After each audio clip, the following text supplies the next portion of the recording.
Rumi was observing one day a dog, and maybe that dog was a little upset. And he was observing a man, maybe that man was a little bit upset. And he watched this interaction. He watched the man walk over to the dog, and the dog walk over to the man. They kind of met, and the dog put out his head, and the man put out his hand. And later that day, Rumi retired to his fantastic view with his coffee, and he wrote, "Sometimes petting the head of a dog is doing as much for the universe as anything." Today, it's like we could do as much for the universe as anything just by either being a dog and being pet, or by being a human and petting a dog. Or sometimes imagine we could be doing something for the universe by just playing tennis, by just being a squirrel, by just watering one's plants. It's about also nonviolence. The Buddhistic tradition, the practice of nonviolence, and that's where this all takes flight. In the Buddhistic practice, there's nonviolence is first with oneself and then with the world. So physical nonviolence towards ourselves, and then there's this nonviolence of mind, of thought, of psyche towards ourselves. The practice is to not be violent in thought to ourselves.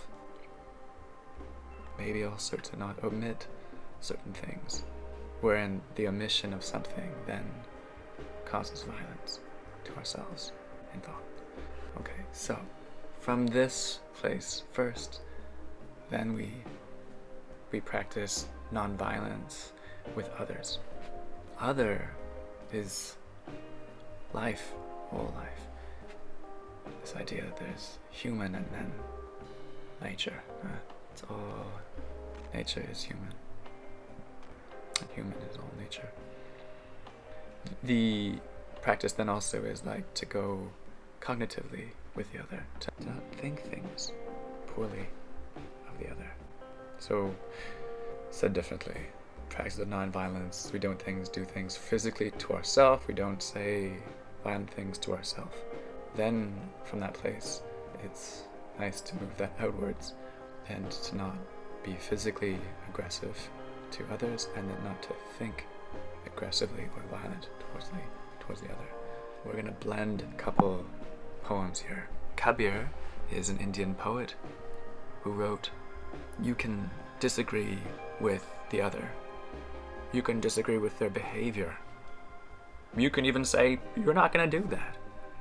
But don't throw them out of your heart." Now, Jordan Peterson, another thinker, writer, he wrote, "Tell the truth, or at least, don't lie." So, the Venn diagram of these two thinkers would be something like, love one another, or at least don't cast them out of your heart.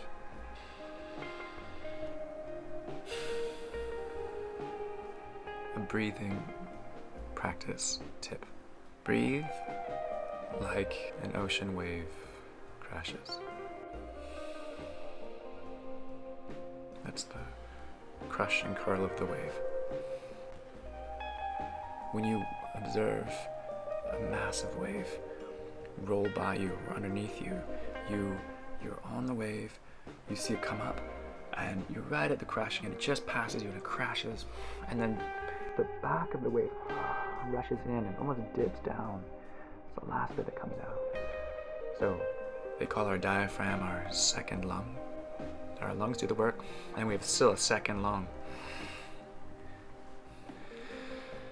And that gets out the carbon dioxide. There's benefits to that, and it's our parasympathetic nervous system. It's our calm, it's our rest, it's our digest, it's our at ease. It's the de-exhalation,